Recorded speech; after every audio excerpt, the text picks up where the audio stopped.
Hello and welcome to This Month in Hamilton. It is the end of September 2022. Want to thank WBCB 1490 AM for allowing us, as always, to film This Month in Hamilton. Want to also thank our sponsors, Angelo Onifree and the Mercer County Prosecutor's Office, Capital Health System, Haldeman Ford Subaru, Radiology Affiliates Imaging, and Saul Funeral Homes. Today we'll be joined by Gary Schneider, who's the Executive Director of Grounds for Sculpture, and we'll talk with Gary about the history of Grounds for Sculpture and what they have going on right now and their ever-evolving attractions there at Grounds for Sculpture. I was talking to him a little bit earlier prior to taping, and I feel as in most things, right, when something's in your backyard, you don't really take advantage of it as much as you should because you can use it anytime, go there anytime. It's so convenient. But Grounds for Sculpture is a gem here in Hamilton. It's a international attraction, and so we're lucky to have the grounds here in Hamilton. We're lucky to have Gary and his team working there to bring people not only from across the country but internationally as well to our hometown. So we want to talk about all the exciting things they've got going on later in the show. As we always do, just a short update on many of the things we have going on around town. Want to thank our first responders and our public works team. We had two events in Hamilton. Our 9/11 memorial ceremony, which was held on Sunday, September 11th, as well as our flag retirement ceremony that we partner with Mercer County on, which was Thursday, September 22nd. Obviously, two solemn events, one in remembering the lives lost and impacted on September 11th, 2001, and then to properly honor and dispose of American flags the way we're supposed to. So I want to thank all those involved in those ceremonies, making sure we were able to complete them and have them done in a safe and respectful manner. Coming up in October, obviously, is our big Oktoberfest, and you should have started seeing signs go up around town. Those went up starting this week. So we're very excited about Oktoberfest. Obviously, it's on our Sunday as normal, and then with a rain date as well. It's a huge draw for the township.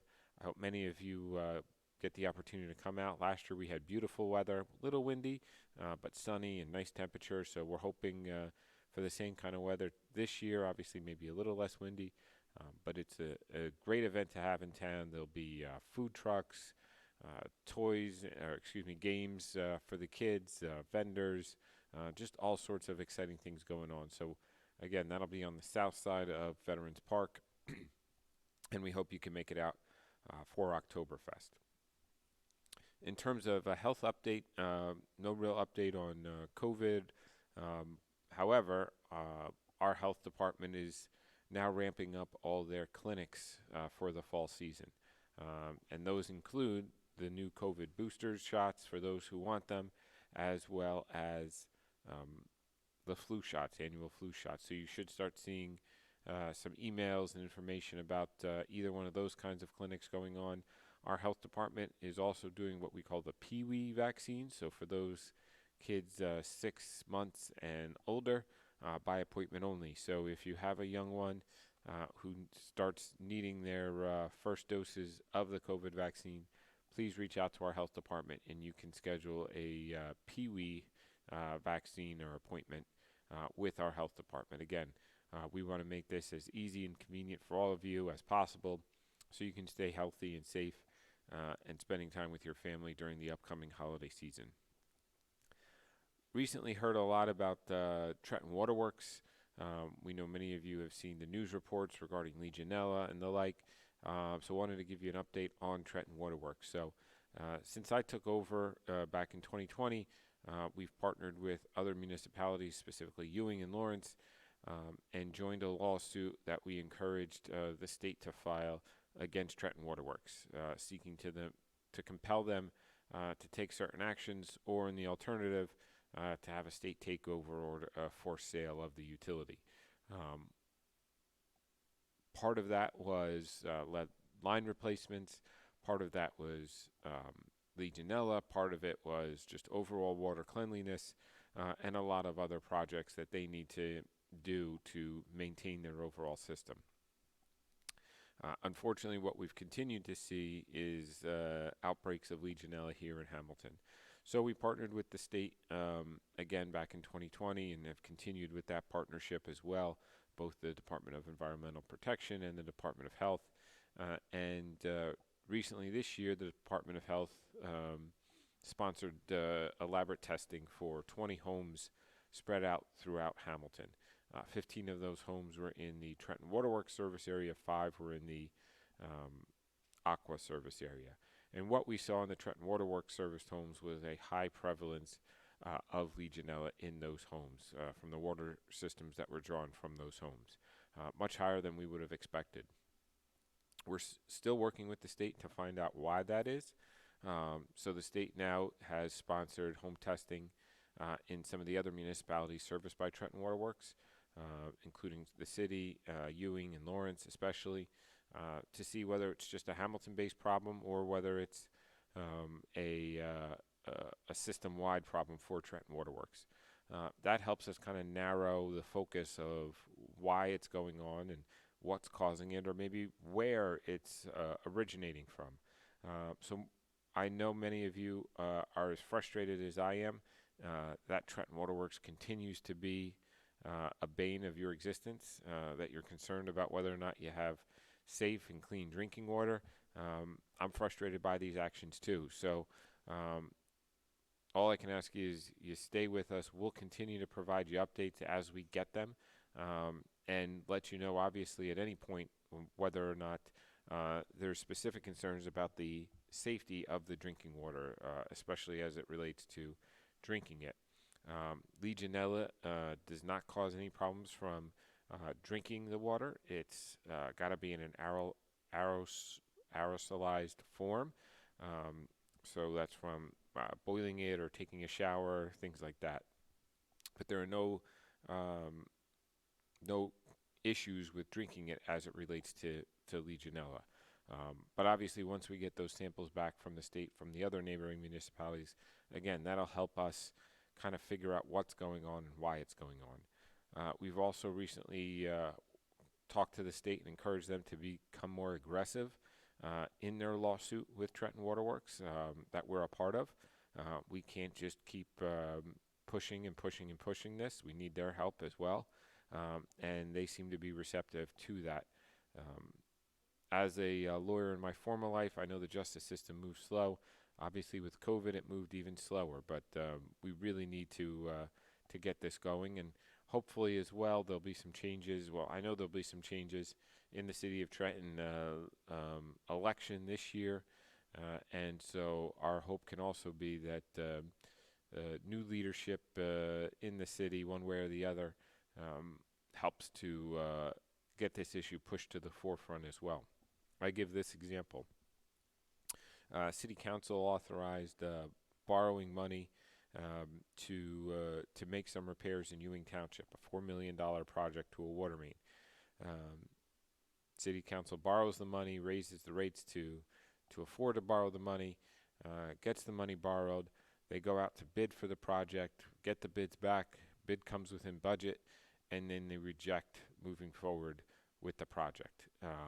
So you can see how baffling it is. You raise rates to borrow the money, you borrow the money to do the project, and then you don't actually follow through with the project. So now you've borrowed money to do nothing with.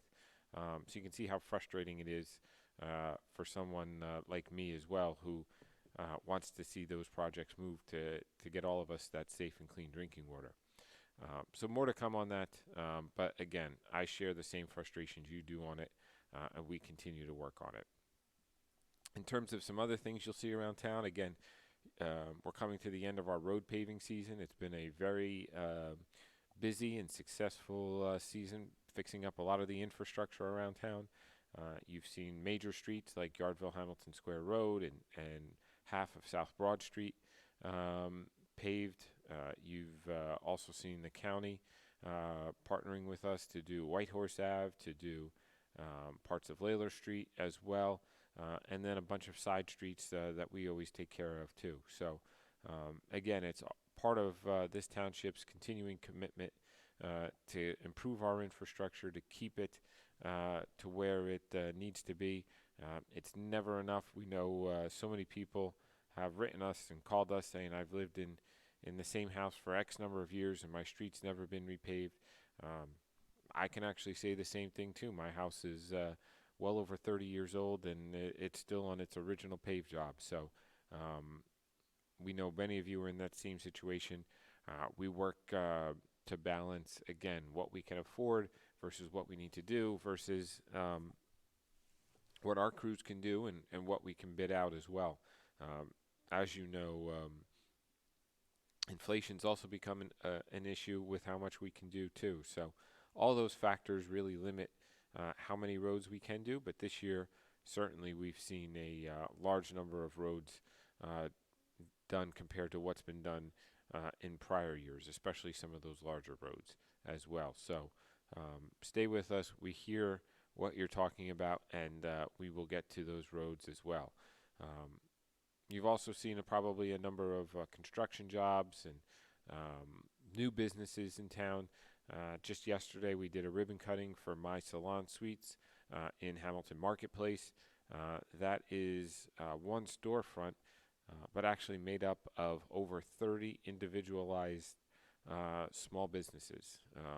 Nearly all of them women-owned businesses in town. So a lot of them are hairdressers, nail techs, eyebrow techs, and a bunch of others. So it's still great and encouraging to see all these new businesses open. We had this year alone Mission Barbecue and Honey Grow, and we've had a lot. We still have frustrations as it relates to things like Mercerville Shopping Center and the like. However, we continue to see good progress in a number of good businesses. That's going to be especially important again as the economy remains somewhat of an uncertainty moving forward. But so much money, so many businesses wanting to come into Hamilton, wanting to be in town. It's definitely encouraging to see. And I know many of you have seen the residential projects we have going on in town. We have our Project Freedom village going across from the police station and library. That was a project that's been many years in the making as part of our affordable housing obligations. And so you've got 70 plus units there, most of them for people with some sort of developmental disability. You've got another Mercer Arc home on Clockner Road next to the pet cemetery as well, again, for people designed with some sort of developmental disability. We've got housing projects on Ward Ave and the like as well. So with business comes the need for residents as well, but working with our school board, we've really tried to be strategic in what goes where and how many units and all that kind of stuff so we don't overburden our school district as well. And then just yesterday we had a meeting with our school district and the Mercer County Improvement Authority about the new municipal complex. So just a quick update there. We're currently out to bid for architects and engineers and the like. We should sometime late spring, early summer, start to have some public meetings regarding exactly how the complex will look, what should be in it, what it should encompass, as well as my hope is by the end of the summer that current building is fully demolished. So we'll have a blank slate as we build the new municipal complex there. Again, I can't thank the school board enough for their cooperation in this endeavor, but it's really important as we work together on this to set a foundation for what that building will be, hopefully for the next 50, 100 years, that we started off right and that both the school board and the municipal government have a say in how that building will look, the functionality of it, what it entails for their employees and their visitors and guests. So a lot of great things going on in town, a lot of moving parts going on in town, but we keep it all up to keep this town as great as you want it to be, as I want it to be, and as we know it can be. So we're going to take a short break right now, and when we return again, we'll be back with Gary Schneider, the head of Grounds for Sculpture, to talk about all the good things they have going on there. My hip Just getting up from a chair feels like someone's shot it with a nail gun. Is it time to consider hip replacement? At Capitol Health Hopewell, we offer the most advanced procedures, such as anterior hip replacements, the least invasive way to do it. So you're up and moving faster than you ever thought possible. Visit capitolhealth.org/ortho to learn more. Capitol Health. Minds advancing medicine. This is Angelo Onifree, your Mercer County prosecutor, and I'd like to take this opportunity to wish all of our Mercer County student athletes the best of luck, and also urge parents to stay involved in your children's school activities. Extracurricular events are a great way to keep your sons and daughters focused, and it does not have to be athletics. They can be involved with the drama club, the school band, even the debate team. An involved student today has a brighter future tomorrow. This message is brought to you by the Mercer County Prosecutor's Office, and I hope you enjoyed today's game. Radiology Affiliates Imaging has been part of the Hamilton community for over 50 years, with 2 convenient locations, RAI Chi Hamilton and RAI Lawrenceville. We offer expertise in all areas of imaging for all members of your family. Our board-certified specialty radiologists offer expertise in women's imaging, interventional radiology, musculoskeletal and diagnostic radiology. Whether you need an MRI, CAT scan, ultrasound, mammogram, or X-ray, we offer the latest in imaging technology and interpretation. In the last 50 years, RAI has earned our place amongst the largest and most respected radiology groups in our area. For more information on all RAI has to offer, visit www.4rai.com.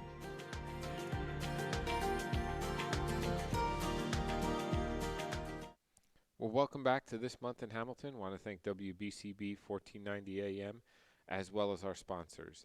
Angelo Onifree in the Mercer County Prosecutor's Office, Capitol Health System, Haldeman Ford Subaru, Radiology Affiliates Imaging, and Saul Funeral Home. So, Gary, good morning. Good morning, Mayor Martin. Thank you for joining us today. Yeah, it's my pleasure.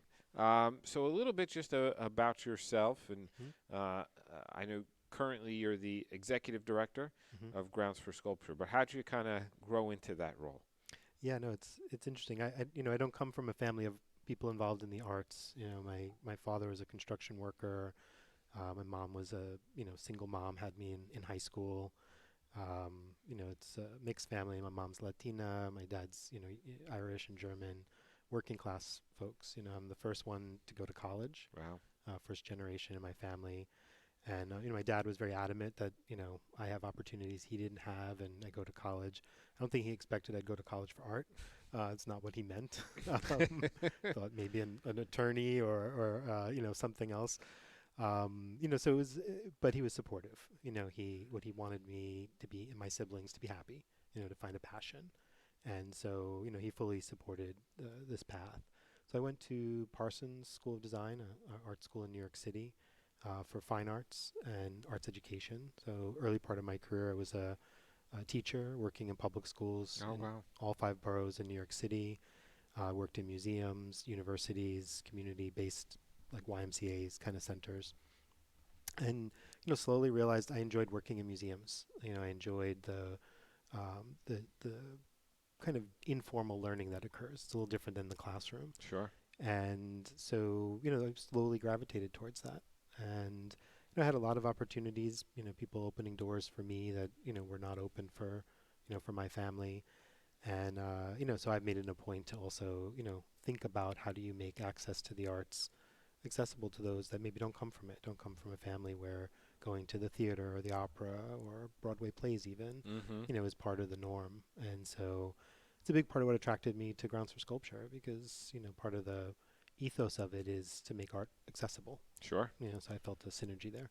And in Hamilton, it's especially accessible because you almost can't drive through Hamilton, right, without seeing a sculpture at some point. And I get the reports, right, the first time somebody drives through and they see the hitchhiker, right, on Nottingham Way, or the dad with his kid on the bike on Klockner Road near Heath Lumber, right, they get almost scared for a second, slowing down, thinking that's an actual person, So it really makes it accessible to even just people on a daily basis here in town. Yeah, no, and I think the way the park was designed to kind of create this welcome, this invite, a place that's can be fun.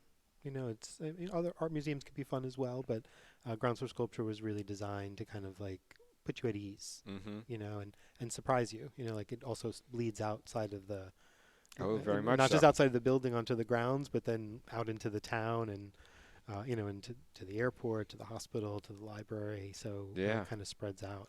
It put a smile on my face, spreading out. Right, I was driving past the train station, and I saw two people uh, get out of their car, and they were taking pictures and posing for pictures near the sculptures that were right there in front of the train station as well. And you're talking, you know, somebody was 5 foot something tall posing next to a 30-foot sculpture, right? Yeah. But it just shows you can see the smile on their faces, even just driving by, how happy they were to take a picture next to a nice piece of art, right? Yeah, yeah. I think there's something about the way our body responds to sculpture. It's you know it's this scale. It's kind of you know larger than life in a way. So I think there's some part of that that you know draws people to it. It kind of gets that wow factor. Absolutely. So how'd you wind up at Grounds for Sculpture then? Yeah. So for about 12 years, I was the director of education at a museum in Montclair, northern New Jersey. Moved there when my daughter was 6 months old. You know, she grew up going to art camp there and classes. Grew up, you know, with my kids coming on school tours to come see their Native American collection. So a real community-based museum. I grew there over the years to slowly not just be about the teaching that occurred in the museum, but really thinking about audience, who's coming, who's not. So I led their diversity initiatives to kind of strengthen relationships, particularly with the African American community in northern New Jersey, but also to think about equitable access, like who can afford to take these classes, who can't, who's been invited to the museum, who you know has not yet had an invitation to come. You know, Sure. who don't we know, and how do you get to know them? So I was doing a lot of that work, thinking a lot about strategy and how you make a nonprofit sustainable. Grounds for Sculpture is a nonprofit, so it's you know thinking about like how do you run a nonprofit business, how do you keep it going? And this opportunity came up as I was growing there and taking on increased leadership. There was an opportunity to come down here to Hamilton to lead Grounds for Sculpture at a period of time where our founder, Seward Johnson, was beginning to kind of hand off this incredible jewel that he built to the next generation of leadership. So, you know, staff as well as our board and the community, you know, looking for the community to step up and care for it, you know, into the future. And I found that to be, you know, an exciting challenge. I think, you know, some of the values of the park of making art approachable, making art accessible, were things that I've been working on for 20 years in my career. You know, how do I get someone to look at a work of art and even if they don't know who the artist is or the history, to kind of trust their own response. You know, we all can read things. You know, we could read body language. You can walk into a room and tell if someone is upset or angry. That's visual, right? Like that's the same set of skills that we use daily as we navigate the world. Colors make us have certain feelings, you know, or nostalgia for something in the past. That's all the ingredients that are in art. But for some reason, people are like, well, I don't know about art, though. I'm not an art person. I can't read it. But yet we're reading things visually every day. So much of my career has been, so how do you make art accessible? And here's this place where that's not like an afterthought, or I'd have to say, like, how do I come in and interpret this for the public? The whole place was designed to be accessible. And another kind of accessible, I think Grounds for Sculpture really values and has valued when I came, was thinking about people with different abilities. You know, so from Grounds for Sculpture was founded in 1992. It's same year or the year after that the ADA law was passed, you know, nationally. The park was designed, you know, with, you know, accessible pathways and accessible access to buildings, very much front of mind. We've got touch tours where people that are visually impaired can actually physically touch the sculptures and experience them. We've worked with people on the spectrum and a variety of other different lived abilities. And, you know, I have a younger brother who's an adult now with Down syndrome. So I've, you know, grown up in a family that's advocated for living with disabilities. And, you know, how do you find, you know, a dignified, meaningful life. It's something we've worked on, both advocating for access to things for my brother, but also like how do you chart as a family, to support someone. And so here's a place that not just was thinking about like intellectually making art accessible, but was really thinking more broadly about like how do you make this place really inclusive to everyone. Wow. And that was a value that I've been in some ways fighting for in other museums where it was not always as forefront. And here's a place that needed someone to come and lead it that said, this is our core value. And that stems right from Stuart Johnson, the founder of Grounds for Sculpture, right? And I know it was a big loss losing him, I think right at the beginning of 21 or end of 20, right around that time frame. Yeah. So our founder, Stuart Johnson's a sculptor, Johnson & Johnsonaire, and he his own artwork is very has popular mass appeal. He's known for 3 types of sculptures: sculptures of people life-size, sitting just like we are, like on a park bench that you come across and you think they're real. They kind of catch you off guard. A series where he's taken famous French impressionist paintings and made them 3-dimensional. You can walk into the painting. And then, most probably noticeable are the larger-than-life monumental works where he's taken something like the image of Marilyn Monroe from The 7-Year Itch with the skirt flying up, or the iconic painting American Gothic, and blowing these up to 20, 30 feet tall sculptures. And, there's this sense of, wonder and invite in his work. So his values of his own artwork, seeped into the park as he started to build it 30 years ago. And it's amazing, as you talk about the transition, right? Like, he had the vision to create it, right? But then also had the vision to say, I need to transition this, and I need to pass it on, as you said, to the next generation, and including not only yourself, right, but from a board perspective as well. Yeah.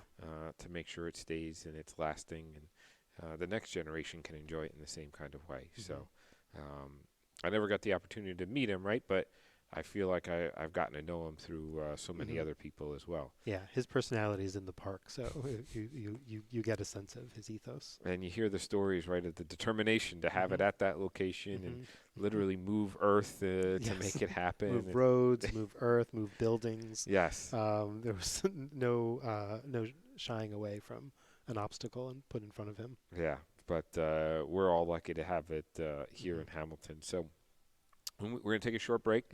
When we come back, I want to talk a little bit about what you have going on now, right? Okay. Not just today, but in the months to come and years to come kind of thing. And some of your vision now as you take Grounds for Sculpture again into that next chapter in its history. So we're going to take a short break, and when we come back, we'll continue our conversation with Gary. Thanks. Merrill Reese, here to tell you about my good friends at Haldeman Ford Subaru on Route 33 in Hamilton Township. For outstanding sales and service, you can depend on the folks at Haldeman Ford Subaru for the best value on new and pre-owned Ford cars, trucks, and SUVs, along with a great selection of value-priced new and pre-owned Subarus. And no one offers the service that Haldeman does in their huge, state-of-the-art service facility. Service so great that many area municipalities and commercial fleets get their service performed by Haldeman Ford Subaru. From Langhorne to Princeton, folks like you to commercial fleets trust the name Haldeman for sales and service. Haldeman Ford Subaru, Route 33 in Hamilton Township.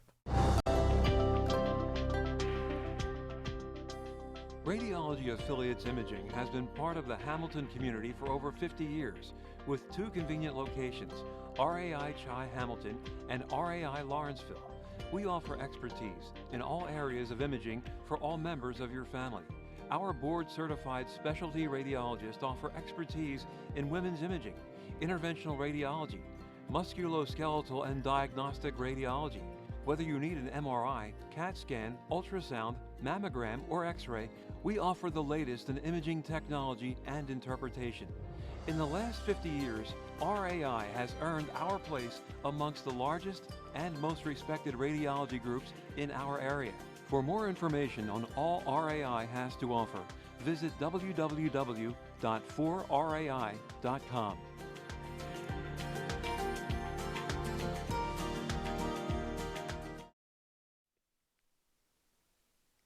Welcome back to This Month in Hamilton. Want to again thank WBCB 1490 AM as well as our sponsors. Angelo Onifrey in the Mercer County Prosecutor's Office, Capital Health System, Haldeman Ford Subaru, Radiology Affiliates Imaging, and Saul Funeral Homes. So Gary, we talked a little bit about the history of yourself, right, and of Grounds for Sculpture. So here we are, late September 2022. What's the Grounds have going on right now? You know, one of the, obviously one of the biggest things that we've all, are still going through, but have gone through the last 2 years is recovering from COVID and finding, how we continue to move forward. And that was hard for us as a nonprofit, like many other businesses and organizations. There's a lot of loss associated with that. Our founder, Stuart Johnson, passed away the same week we closed, so it was a pretty traumatic moment. But, after about 3 or 4 months, we were able to open up. Being an outdoor venue, we were able to open up much sooner than theaters and indoor museums. And we quickly saw the kind of need that we were filling. A little competitive advantage against, like all of a sudden we were the arts institution. We were one of the larger gardens in the state that people could go to, and new people found us. But also local people, recommitted to us. People that had been members here in Hamilton or in Princeton or in Trenton rejoined. They reacquainted themselves with the Grounds. They made the Grounds the place that it was the first time they would see their grandkids, that they felt safe to come out and see an old friend or see their family when they hadn't, seen them in their home yet. And, that summer of 2020 was an awakening for us. We recognized sort of an increased civic duty for us as an institution. It's something we were talking about. When I arrived, a big part of my thinking was like, we're one of the larger nonprofits here in Hamilton and in Mercer County, one of the larger arts organizations. But we were operating very insular. We were operating, it didn't matter where people were coming, as long as they paid at the gate and the gate numbers were up, we were good. They ate at the restaurant, even better. But we weren't necessarily building relationships. We weren't necessarily good neighbors. We weren't getting to know our neighbors. Here in Hamilton, we're also right on the line of Trenton, so there as well. Or even, a place like Princeton, where, you might think there's an arts audience there. We didn't know them either, So, we were really good at being a partner for tourism, So the Princeton Convention Visitor Bureau sees us as a partner. The State Travel and Tourism sees Grounds for Sculpture as sort of a travel tourism asset for the state. So we were good at getting people to come far and wide. But the question was, like, what does it mean to be in a town, right? What does it mean to be a neighbor? Where do our employees come from? Where do our volunteers come from? How are we working with the schools? Vision I have is, why shouldn't every Hamilton school child have an experience at Grounds for Sculpture? They may come with their family, they may not. But like, what would it take for us, to build the programming that would complement the school district so that would make sense? Thinking in those ways, like, we have an active art making program, and we're beginning to think about work for older adults. We've got a creative aging initiative and work for seniors. And so our team is now beginning to talk with the many different senior communities and living centers here in town, and thinking about, like, how do we work more closely together, working with Robert Wood Johnson Hospital in those ways as well, and some of their sort of the shared goals we have in terms of thinking about what does a healthy community look like. So, I think the last 2 years, there were things we were doing for a while but became crystal clear that this is something we're providing in the town. So, in terms of if you visit the park right now, right? So, what do you have going on today? So those neighbors or people from far and wide, right? What are they going to see at the park going on? Yeah. So just to scale back, in case some of the viewers or listeners don't know the park, I can give a little just bigger picture of what you would experience. So Grounds for Sculpture, it's 42 acres of kind of imaginatively landscaped grounds. So very dense, unique specimens of trees that almost look like sculptures themselves. Winding paths, where you can't really see too far in the distance. So each turn kind of beckons you to make the next turn. So the park is designed to give us a sort of sense of discovery. And throughout that landscape are about 300 sculptures. Wow. Some of them are representational, as I mentioned earlier. Some of them are abstract. They're just colors and shapes and forms. Some of them are, small things that could be on a tabletop. Some things are 30 feet tall. So it's a wide variety. There's a number of water features. We've got 2 cafes. We've got an incredible French-inspired restaurant, Rat's Restaurant, odd name, named after our founder's favorite character in the children's book Wind in the Willow, Ratty, the gregarious host, which is sort of how he fashioned himself in the restaurant. And so this is what people would experience as they enter the park. We also have indoor buildings that have galleries. And right now we've got a focus on ceramics. So we've got 2 exhibitions on view right now. One is of a Philadelphia-based ceramic artist, Roberto Lugo. And Roberto is known for taking very classical-looking ceramic forms, things from that you might find in a historic museum from the 1800s from France, very decorative with images on them. But he takes these very classical forms and sort of imbues them with a sense of our time. And so some of the patterns reference graffiti or sort of other cultural references.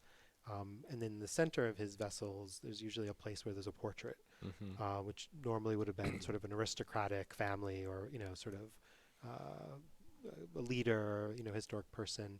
And he centers, Black and Latino historic figures, so civil rights leaders, politicians, authors, writers, artists, hip-hop musicians, and everyday people. And so we invited him to create a whole new body of work. So he was working at the grounds for 3 months. Wow. So all the work that's in the show he made on site. It includes a series of about 10 ceramic vessels that are 4 to 5 feet tall. If you've ever seen, the movie Ghost, where they're spinning on the wheel, Yes. it's not that easy to get those things centered. They can very easily, with the centrifugal force, go out of whack. He's doing that at a 4-foot scale. Wow. So it's a kind of the heft and, sort of skill of making these is quite impressive. And then in the center of the room, we created a 26-foot tall version of his vessel. We produced it at our neighboring sort of sister organization, the Seward Johnson Atelier, which is a sculpture production facility. They make sculpture there. We show it. And they worked with us to make this. It's not in clay. It's in other materials that's carved digitally with computer rendering. So it's sort of a new technology. But it's this large vessel, and in the center, where these portraits normally would be, he cut it out. And there are steps, and so people are able to walk into the sculpture and be part of it and become part of the picture. And it's been really lovely to see, camp groups coming in and sitting on the steps, like it's a class photo, families, taking selfies, and you see the graffiti kind of image in the background of this vessel. It's been incredibly inclusive. People are seeing themselves, as someone that's Latino. I see my Chilean grandfather, and there's a image of Celia Cruz, a famous Cuban musician, and my mom's name is Celia. Wow. There's connections. There's connections that even for me, I see family in this. But we also had we had a wedding this summer, and the wedding couple took their portrait in the center of this sculpture. So it's incredibly fun. It's inviting, but the artists also wanted to invite all of us, not to just be part of the work in it, take a selfie, but to also be able to make work. And so half of the exhibition actually has a maker space or a studio. So any visitor that comes in, if you and I were there today, you'd be able to go in. You could with your children, just stop in and touch clay. Wow. And there's something very elemental about clay. It's when you think about grounds for sculpture being accessible, clay is it's very easy. It's not intimidating. Children can make little pots, and master artists can make something that's quite refined. So it's got this spectrum. People have been making pots and pottery and things like that for thousands of years now, right? Yeah. It's one of those basic things where you say, oh, we found a pot and it's 3,000 years old. This has been going on for generations and more generations than I can even count, probably. You know. Yeah, and it's a big way we know about history. Through shards of pottery that archaeologists find. It's part of the way we know about the people in the past, their values, their cultures. It's through the art, and ceramics is a big part of that. So we're hoping that will continue. This is sort of a new area for us, working in clay, and we're hoping to create a permanent ceramics classroom. Oh, wow. That will be used in a variety of ways. We'll invite artists to come in to have able to use the equipment, but we're also imagining classes for school groups and after school and scout groups. We did an ESL class this summer that used ceramics. It was an ESL class, but ceramics was the sort of vehicle for learning language. We did one that was for trauma-informed ceramics. So it was like an art therapy kind of program. We're also imagining, we do a lot of team building. So our businesses, you can bring your office staff for a team building where you do competitive scavenger hunt through the grounds, and maybe have a little lunch, and then do maybe some strategic planning for the year. And so we do a lot of that with corporations and increasingly with nonprofits. We've been working a lot with like Henry J. Austin and other kind of medical facilities, thinking about the care that caregivers need, and making our space available for a day out of the office, a day together. And we see the ceramic studio, being part of that. And that goes back to being that neighbor, right? Working with businesses in the area, with nonprofits in the area, to think outside the box and have those retreats and as you said, team building activities, right? Yeah. And again, for those businesses or the employees to then now have a connection to the grounds as well. Yeah, we find it's win-win for us. A business comes and has an event. A week ago, we had a group called the Trenton Area Stakeholders, which is a group of all nonprofits in Trenton that meet quarterly to kind of coordinate all the good work they do. And we hosted one of their quarterly meetings. And already some of those groups have come back with their clients, with their constituents. But also we hear people saying, like, I've never been here before. I'm going to come back with my spouse, my child, my parent, my friend. And so, the word of mouth kind of moves it forward. No, that's great. So, Gary, we're going to take our last break. Yep. I know there's more going on at the grounds we still need to talk about, but I think that shows people how much you have going on, that here we are. We're going to be going into our last segment. We still haven't talked about some big things. So we're going to take our short break, and when we be back, we'll finish up with Gary. All right. This is Angelo Honor for your Mercer County prosecutor, and I'd like to take this opportunity to wish all of our Mercer County student athletes the best of luck, and also urge parents to stay involved in your children's school activities. Extracurricular events are a great way to keep your sons and daughters focused, and it does not have to be athletics. They can be involved with the drama club, the school band, even the debate team. An involved student today has a brighter future tomorrow. This message is brought to you by the Mercer County Prosecutor's Office, and I hope you enjoyed today's game. Merrill Reese, here to tell you about my good friends at Haldeman Ford Subaru on Route 33 in Hamilton Township. For outstanding sales and service, you can depend on the folks at Haldeman Ford Subaru for the best value on new and pre-owned Ford cars, trucks, and SUVs, along with a great selection of value-priced new and pre-owned Subarus. And no one offers the service that Haldeman does in their huge, state-of-the-art service facility. Service so great that many area municipalities and commercial fleets get their service performed by Haldeman Ford Subaru. From Langhorne to Princeton, folks like you to commercial fleets trust the name Haldeman for sales and service. Haldeman Ford Subaru, Route 33 in Hamilton Township. Neurosurgeons at nearby Capital Health not only perform groundbreaking procedures, they helped develop them. Capital Health neurosurgeons are among the first to use newly invented devices for stroke, aneurysm, and other cerebrovascular disorders. Capital Health neurosurgeons are at the forefront of care in the Philadelphia, New Jersey region. The Stroke and Cerebrovascular Center at Capital Health. Minds advancing minds. So welcome back to This Month in Hamilton. Want to again start out by thanking WBCB 1490 AM, as well as our sponsors, Angelo Onifree in the Mercer County Prosecutor's Office, Capital Health System, Haldeman Ford Subaru, Radiology Affiliates Imaging, and Saul Funeral Homes. So, Gary, one of the big things now going into its second year at the grounds is something called night forums, and I got to view it and be a participant in it last year. So, for those who aren't familiar with it, because it's a relatively new exhibition at the grounds, what is it over at there? Yeah.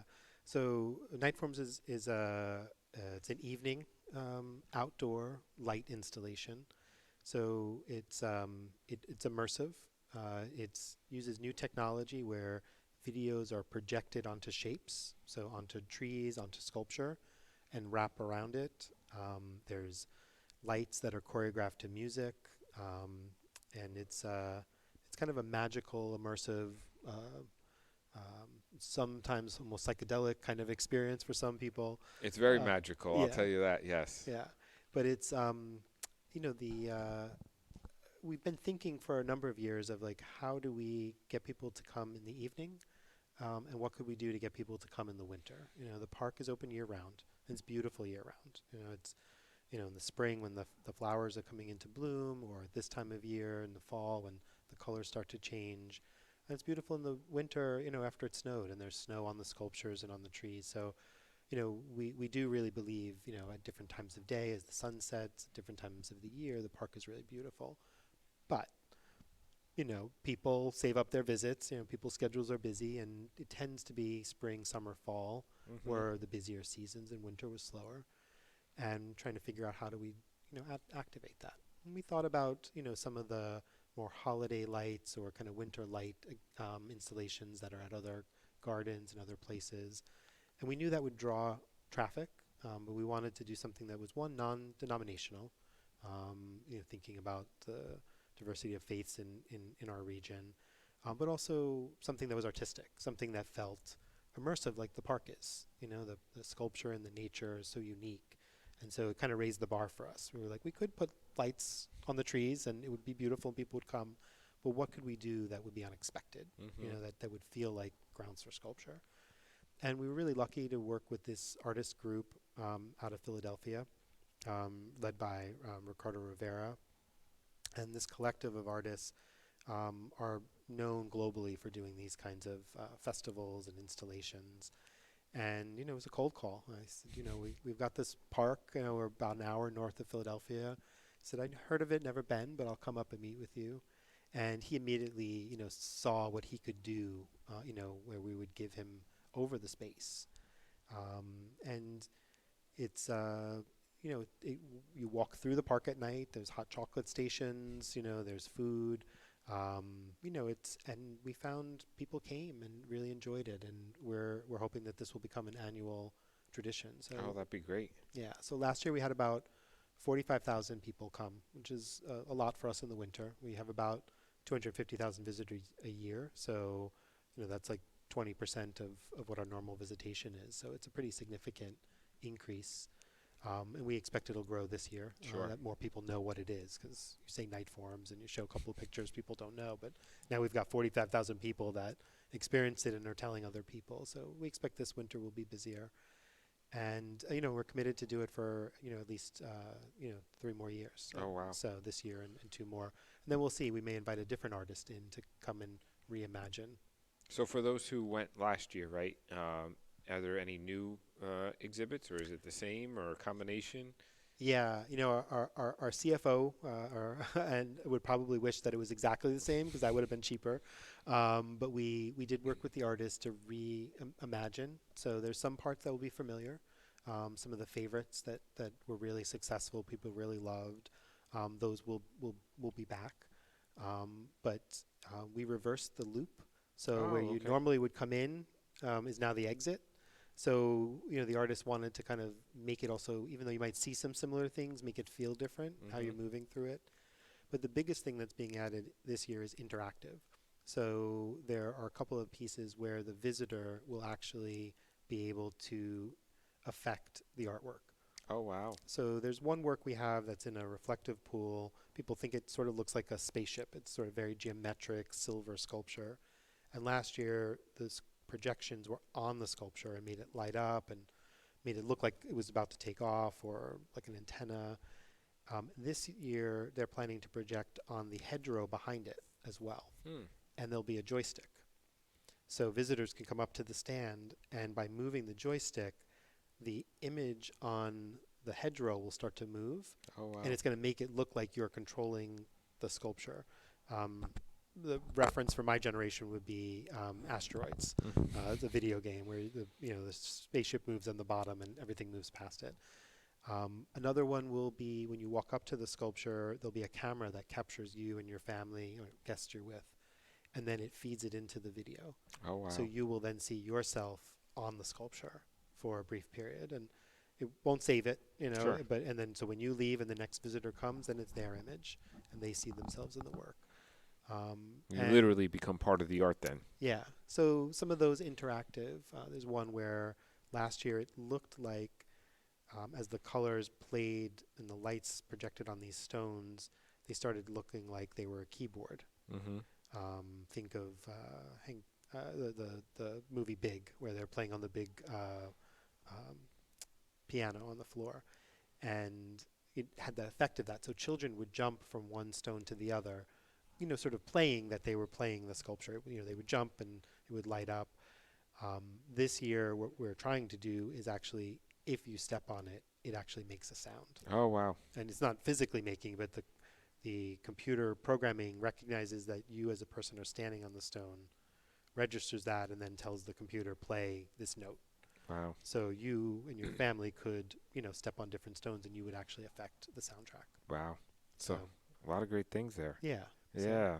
And again, the interactiveness, right? Mm-hmm. And the from kids up to a far older age, right? Giving everybody kind of their ability to interact with it too. And I would say, people would think, well, it's technology and it's interactive. It's going to be for the kids.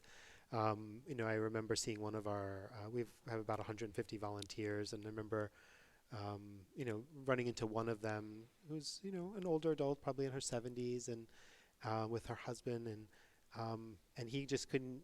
She was trying to introduce me to him, but he was so busy taking photos of everything, and he was like, I'm busy.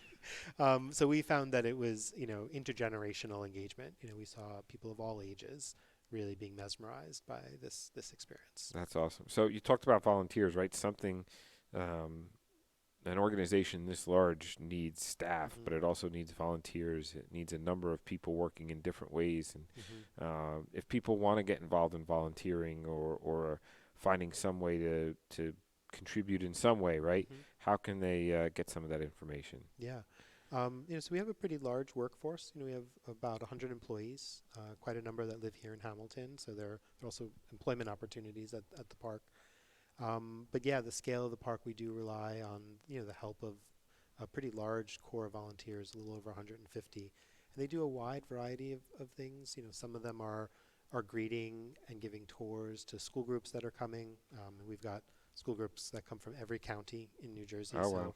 There's regular groups from Sussex County, which is like the Wow. farthest north you Yeah. can get, that come every year and bring their students. So the docents and volunteers are really active in making a pleasant experience and engaging those visitors.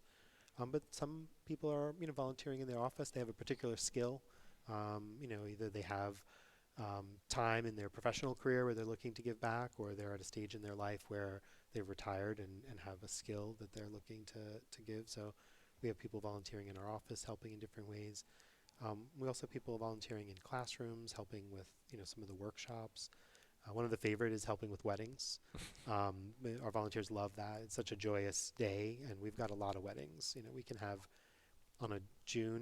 May and June are big wedding season, and we could have 3 or 4 weddings a weekend. Oh, wow. So people are usually surprised at the Yeah. volume. We've got ceremonies taking place in different areas of the garden, and then between the restaurant and some of our indoor galleries that we have events in, receptions are occurring there. So volunteers love doing that. And then the garden, it's you can get your hands in the dirt and learn about plants and work with our horticultural team, and we've got quite a number of volunteers that's where their focus is actually just helping take care of the plants. There's a lot. Yeah. So I know we also just touched briefly. So there's the grounds, right? But there's separate organizations too. So there's Rats, the restaurant we talked about. That's technically separate. Yeah. But you still get a preview of the park, so to speak, either before your dinner or after your dinner. You can kind of walk around a section of it as well, right?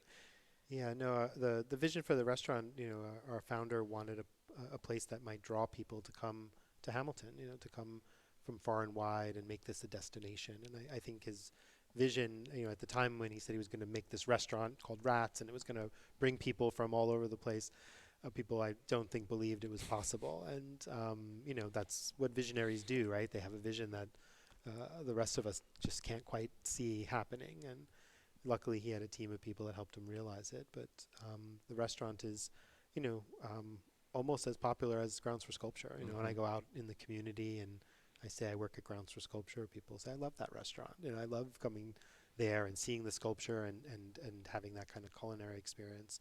So for us, it's not like a lot of museums, the cafe is like just the place where you can take a break because you're, got a little fatigue, get coffee and a little snack, finish your, your highlights tour, make sure you see the famous Van Gogh painting or Mona Lisa or whatever.